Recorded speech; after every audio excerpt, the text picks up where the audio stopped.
Hospital Universitário em Chapecó, será que vem mesmo ou é só promessa de político? Vamos ter que esperar para ver, mas o que está confirmado é o palanque do PT. Montaram aí já um mega evento para fazer de conta que lutam por saúde pública de qualidade, enquanto por baixo dos panos estão metendo um novo teto de gastos no cu do povo. Tem gente que já está beijando os pés do Lula só pelo anúncio de um estudo de fazer um hospital. Mas nós somos comunistas e nós fazemos as contas. Quais foram as grandes obras desse governo aqui para Chapecó e região, gente?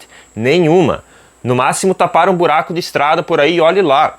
Quais foram as grandes obras do governo Bolsonaro? Nenhuma. Do governo Temer? Nenhuma. Nos últimos 40 anos aqui na nossa região, as únicas grandes obras do governo federal foram duas usinas hidrelétricas, a de Itá e a de Foz do Chapecó, que tiveram aí um grande impacto ambiental e social na região, muita gente prejudicada, mas vieram para atender a demanda do capital por mais energia. E ainda assim a energia continua caríssima. Também foram feitas a Universidade Federal da Fronteira Sul e alguns campos do IFESC aqui na nossa região, para maximizar o lucro das grandes empresas que precisam de mão de obra mais qualificada. É um projeto de expansão do ensino superior para atender os interesses do capital. Não tem nada a ver com transformar a vida das pessoas, até porque é uma fração minúscula dos estudantes que podem acessar essas instituições. Ferrovias nunca saíram do projeto, por isso que o nosso sistema de transportes aqui é cada vez mais caótico, mais ineficiente e mais perigoso para as pessoas. A habitação popular também nunca saiu do papel direito, uma que outra coisinha irrelevante. A especulação imobiliária continua galopando, fica cada vez mais impossível para os jovens de comprar uma casa em Chapecó. E claro que um hospital vai ser muito bem-vindo. A gente precisa muito, precisaria de uns 10 hospitais. Os alunos da medicina precisam de local para fazer os estágios. A gente está morrendo nas filas por falta de equipamento, de profissionais. A gente tem aqui na nossa região 1,5 leitos para cada 1.000 habitantes. A OMS recomenda de 3 a 5. A média do Brasil é entre 2,1 e 2,3. A gente está abaixo da média nacional. Então é óbvio que precisa sim de muitos hospitais. Aí o ministro da Educação veio para Chapecó para anunciar esse estudo e brotou petista de tudo que é lugar para brigar por espaço no palanque. Foram lá mentir para as pessoas, enrolar professores, alunos e técnicos que têm muitas outras demandas que não são atendidas na universidade. O ministro ainda defendeu o teto de gastos e meteu aquela avalanche de números para fazer de conta que está trabalhando pelo povo. Já liberamos 9.600 vagas de professores e técnicos administrativos só nesse terceiro mandato do presidente Lula. Gente, o Brasil tem hoje praticamente 1.000 campos entre universidades e institutos federais, todos com falta de profissionais. Seu governo contrata 10.000 trabalhadores, são 10 pessoas para cada estabelecimento de ensino superior. Aqui na UFFS nós temos 16 cursos só em Chapecó, dá menos de um professor por curso. Só o curso de Ciência da Computação está precisando de 7 professores para conseguir ofertar o ensino direito. Não estou falando em ofertar ensino de qualidade, é só para ter o ensino mesmo, sem falar em pesquisa e extensão. Portanto, esse é um presidente que tem compromisso. As universidades, vocês têm uma ideia, se eu for comparar o orçamento de 2022, que foi o último governo passado, com o orçamento desse ano, de 2025, foi um aumento de 42% do orçamento das nossas universidades federais em todo o Brasil. Esse dado é bem suspeito. Eu imagino que o ministro estava se referindo ao orçamento discricionário, que é a parte que não envolve os gastos obrigatórios em salários, aluguéis, contratos. E aí sim passou de 5 bilhões e pouco para 7 bilhões e pouco, um aumento de 40% nominal, no valor do número. Se a gente descontar a inflação acumulada do período, que deu uns 15%, já fica só uns 25% de aumento real. Uma conta que o ministro ignora. Mas aqui na UFFS, desde 2022, final do governo Bolsonaro, o orçamento total aumentou em 24%. Descontando os 15% da inflação, sobra uns 9% de aumento real. E 9% é bem menos do que 40%, como o ministro tentou fazer parecer. Quando eu chego na universidade, eu recebo aqui reivindicações de alunos, recebo reivindicações de professores, de técnicos administrativos, e pode ficar certo, nós vamos ter que procurar honrar todos os compromissos que esse governo assumiu com vocês. Isso aqui é bizarro, gente, porque está faltando professor em vários cursos, atrasando a formação dos alunos. Os professores fizeram greve e o governo desrespeitou os acordos. O próprio Pedro Kizai, deputado federal, veio aqui na Universidade Federal falar mal dos grevistas, falar que eram bolsonaristas, que por que não foram fazer greve no governo Bolsonaro, sendo que teve movimento, paralisação no governo Bolsonaro também. Os técnicos também fizeram greve e o governo está traindo os acordos de greve, desrespeitando vários itens do que foi combinado.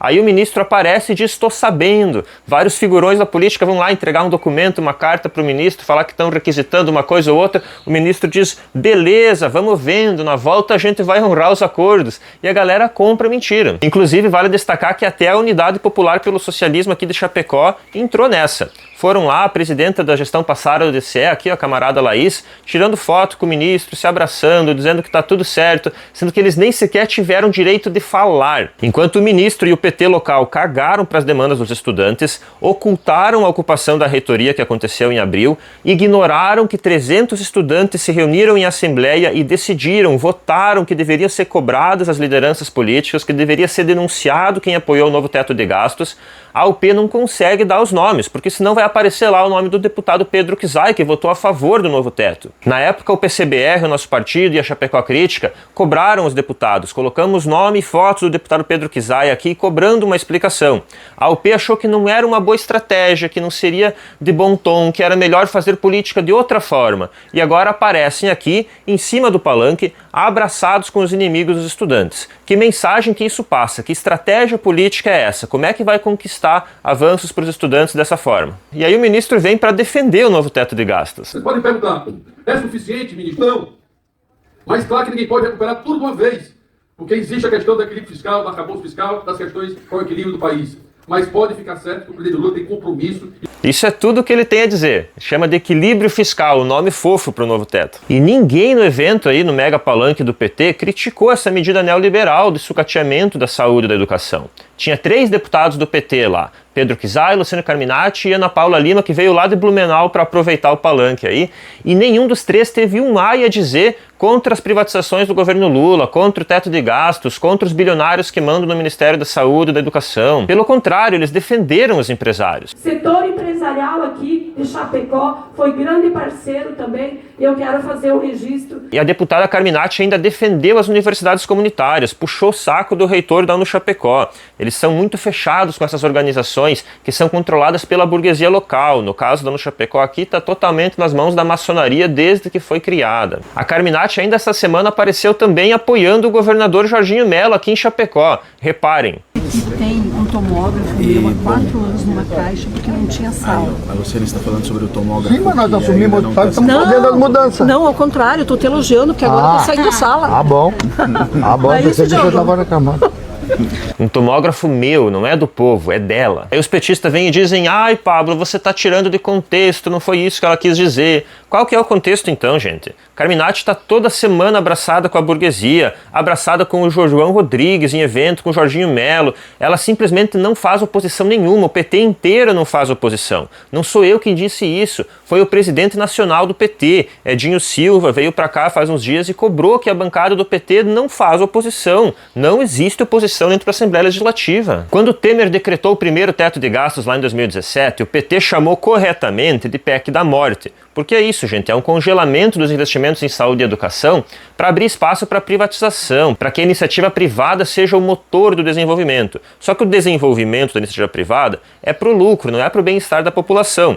Por isso que agora o governo não tem dinheiro para fazer investimento na educação, para contratar professor, mas tem dinheiro para dar para o BNDES emprestar para os empresários comprarem escolas dos governadores nos estados, gente. O BNDES está financiando a privatização das escolas, com juros subsidiados.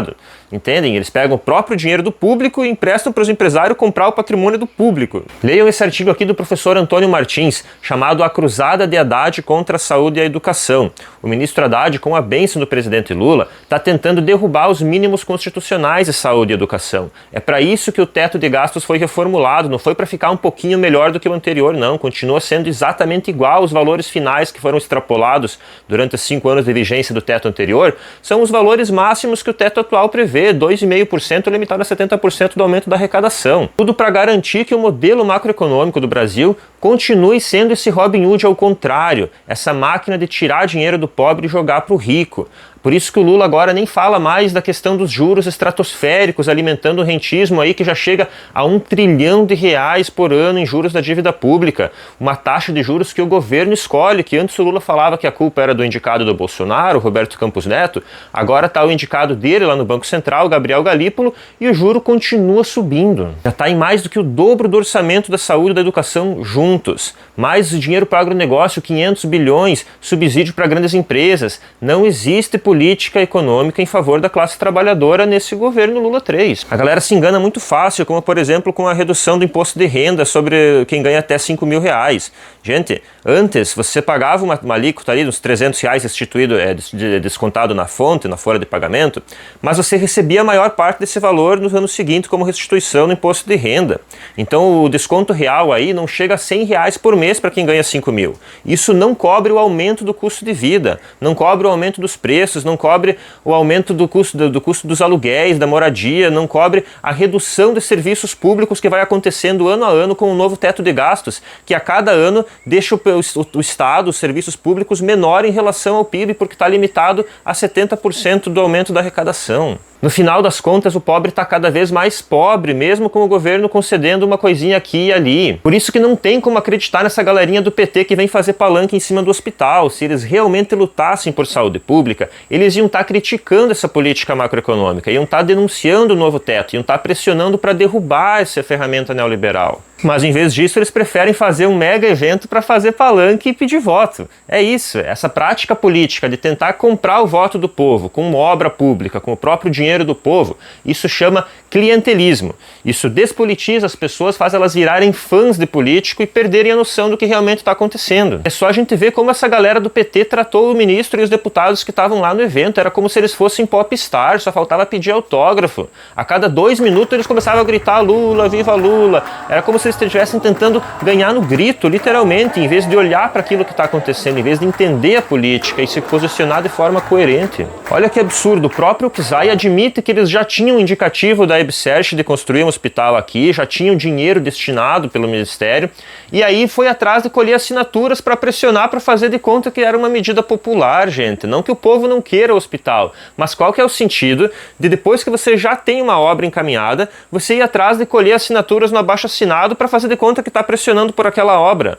É só para fazer palanque, para fazer de conta que é a mobilização popular que está conseguindo as coisas. Não é. Não que eu seja contra abaixo-assinado, acho que é uma medida super válida, mas quando você precisa forçar o poder público a fazer alguma coisa. Se o poder público já decidiu e você vai fazer de conta que está fazendo abaixo-assinado, você está enganando o povo, Czai. Deixa de ser sem vergonha. Czai está usando a necessidade do povo de um novo hospital para fazer voto, enquanto oculta que o governo que ele apoia está sucateando a saúde. Isso é clientelismo puro. Conhecer, conversar e saber ouvir as pessoas.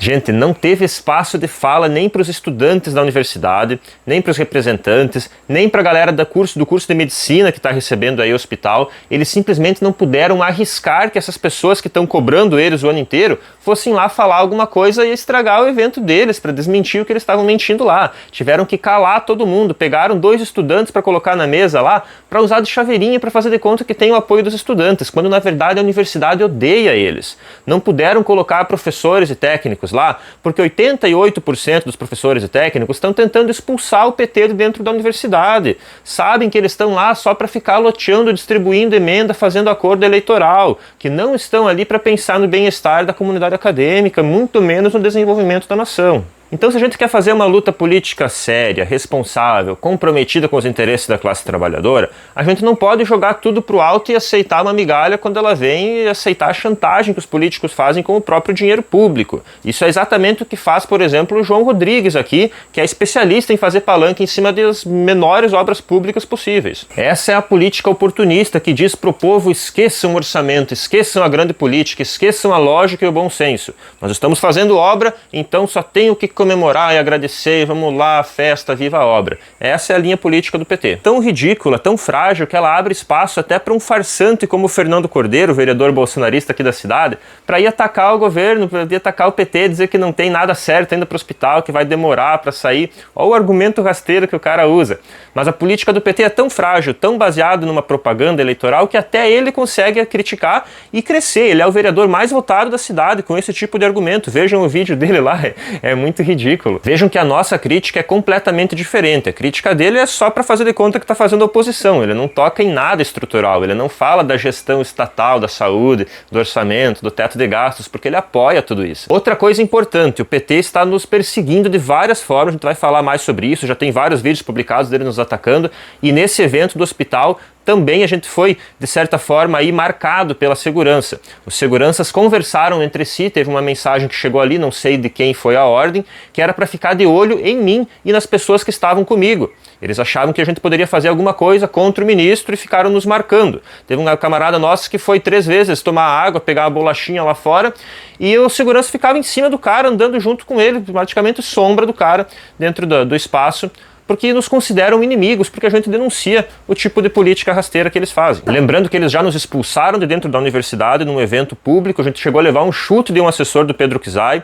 eles já nos atacaram na rua quando a gente tentou participar de atos contra a direita golpista, eles nos expulsaram do espaço porque não sabem lidar com as nossas críticas. Já nos ameaçaram de morte, gente governista também aqui na cidade, já tentaram, gente do PT já veio pedir para minha família me internar involuntariamente, dizendo que eu devia estar louco por estar criticando o PT dessa forma. E assim, gente, nós não estamos distorcendo nada, eles nos acusam de fake news sem nunca rebater os nossos argumentos, porque eles não têm resposta, né? Então eles ficam só mentindo, falando que nós somos de direita, que nós somos fascistas, que nós somos comprados pelo João Rodrigues para criticar eles, mas eles não têm resposta, não conseguem debater, porque eles apoiam essa agenda econômica da burguesia. Então eles fogem do debate. Se você quiser, assista lá no YouTube, tá tudo gravado, a gente não distorceu nada aqui, tá lá na íntegra todo o evento, mas nós comunistas, nós acreditamos que essa forma de fazer política, mentindo, enganando o povo, fazendo palanque, ela não é produtiva para a luta de classes, ela não é boa a longo prazo, ela só engana a população para fazer a população ficar dependente dessas figuras.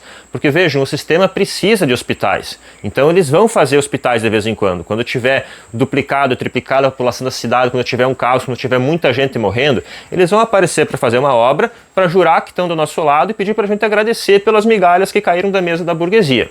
Não estão do nosso lado, não estão apoiando a luta da classe trabalhadora e jamais estarão nessa forma de fazer política, jamais vão se encontrar com os interesses da classe trabalhadora. Pelo contrário, assumem uma postura reacionária, calando o povo, reduzindo as demandas, tentando fazer de conta que está tudo perfeito e que não tem mais o que reclamar, que o único problema era o governo anterior, agora com o governo Lula está tudo certo. Não está.